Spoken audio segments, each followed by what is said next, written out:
голоса юных армейцев открывают праздничный концерт, посвященный Дню России.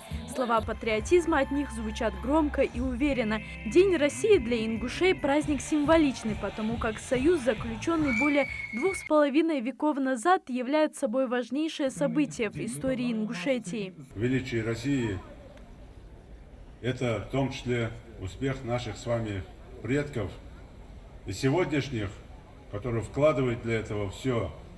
И вся страна работает и служит в этом направлении.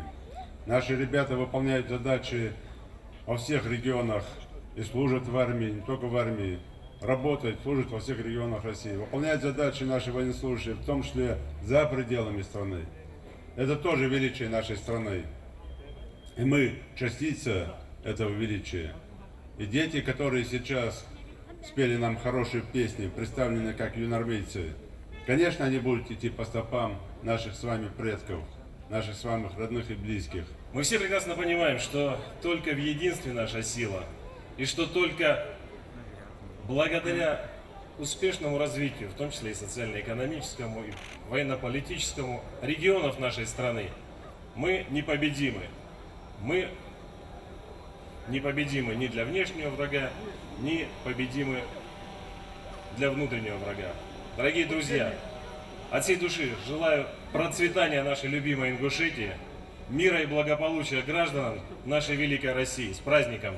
Сегодняшний праздник ознаменован еще несколькими символическими датами. Ингушетия, которая отмечает в этом году свое 25-летие, в День России стала центром важного спортивного события этого года. Под сводом двух праздников открылся 25-й чемпионат России по вольной борьбе. В этих состязаниях выявятся борцы, которые будут отстаивать честь страны на мировой арене. Мы все приглашаем вас сегодня посетить прекрасный дворец спорта, поболеть за тех спортсменов, которые проявят волю, техническое мастерство, характер, и наградить их бурными аплодисментами.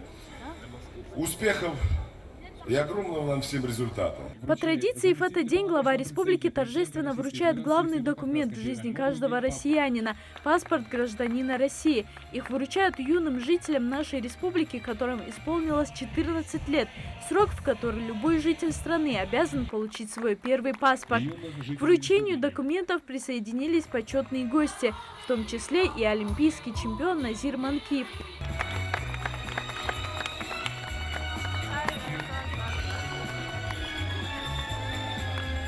Россия оставила за собой статус многонационального государства, где представитель любой народности получил равные права, никоим образом не отличающиеся по национальному и религиозному признаку.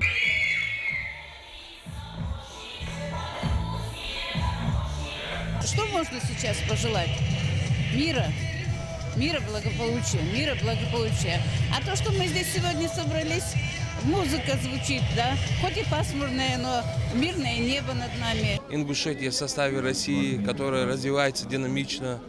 Я бы хотел поздравить всех жителей Республики Ингушетия и всей России, что Россия сегодня идет по правильному пути. Площадь пестрит ингушскими и российскими флагами. «Я россиянин». Сегодня у каждого есть возможность еще раз с гордостью сказать эти слова. Смысл этого праздника в национальном единстве и общей ответственности за настоящее и будущее страны. Россия – это огромная страна, и мы часть этой России, неотъемлемая часть России. Мы гордимся своей Россией, мы желаем мира, добра и всегда, чтобы мир был в этой России. Благополучие, чтобы не было войн, чтобы мы жили мирно, чтобы у нас было только хорошее на земле. День России – это праздник свободы, гражданского мира и доброго согласия всех людей на основе закона и справедливости. Это не только государственный, но и личный праздник каждого россиянина. Залина Могушкова, Хаваш Гойгов, Новости 24.